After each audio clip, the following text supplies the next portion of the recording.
வெச்சு உடனே எடுத்துட்டீங்களா? அவ்வளவுதானா? மாணவன் ஐயா, ஒரு ராஜான்னா அதுக்கு அப்ப அடக்கம் இருக்கணும். அடக்கம் இந்த ராஜானா அப்படி கூட மறையிலையாடா? இல்ல, அங்க உட்கார சொல்லுவேன். அந்த மாதிரி கேட்க அவர் செய்யறவங்களாம் ஒரு ராஜா தலைமறைஞ்ச பிறகு செய்ய வேண்டாம். கால் மேல் கால் போட்டு டாய் காவலும் ராஜாவே கூப்பிடுறாங்க.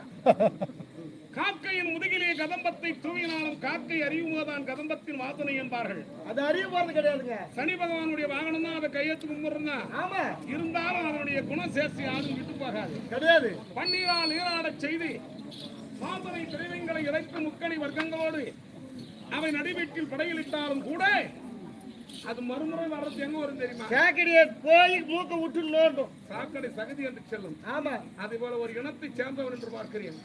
அத போல ஆனா நானே. அதெல்லாம் நீ இதுக்கு தகுதி இல்ல. தகுதி இல்லையா? எவன் எந்தெந்த கேதிக்கு ஆளாக போனியா அந்த மாதிரி தான் நீ நிக்கணும். எறாவான காலத்துல நெல்றாங்க குக்கரை போல் நில்.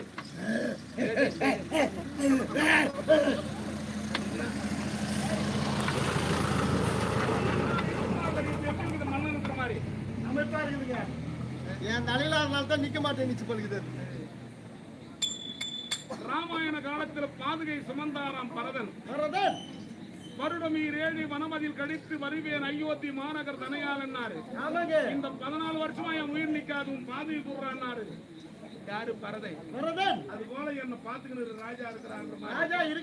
பரதன் எவ்வாறு அங்க அயோத்தியிலே அண்ணாவின் பாதுகையை சுமந்து அவர் சிம்மாசனத்தில் வைத்து பூஜித்து வந்தாரோ போல ஒரு பயபக்தி அகட்டும் ஐயா. கொஞ்ச காலிக்கு நல்லா இருப்பேன்.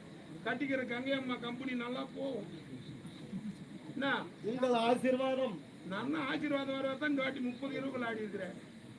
அதாவது வந்து கலை வளரணும் எங்களுக்கு தேவை. அதனால ஏம்பா கலை வளரணும். நீ ஒரு 4 பிள்ளைக்கு கத்து கொடுத்தனா இன்னொரு 4 பிள்ளைங்க அவங்க கத்து கொடுப்பாங்க. ஆனால் காலத்தினால் அழியா காவிய பாரதம் இது எந்த நேரத்திலையும் சோரம் போகக்கூடாது. என்ன போகாது ஐயா. அதனால் மன்னன் நான் இருப்பதாக கருதி கட்டி வாய்ப்பத்தி வருகின்ற பதில் சொல். ஆகட்டும் ஐயா. விரைவாக நான் செல்வதற்குண்டான ஆடையாக கொண்டு வருகிறேன்.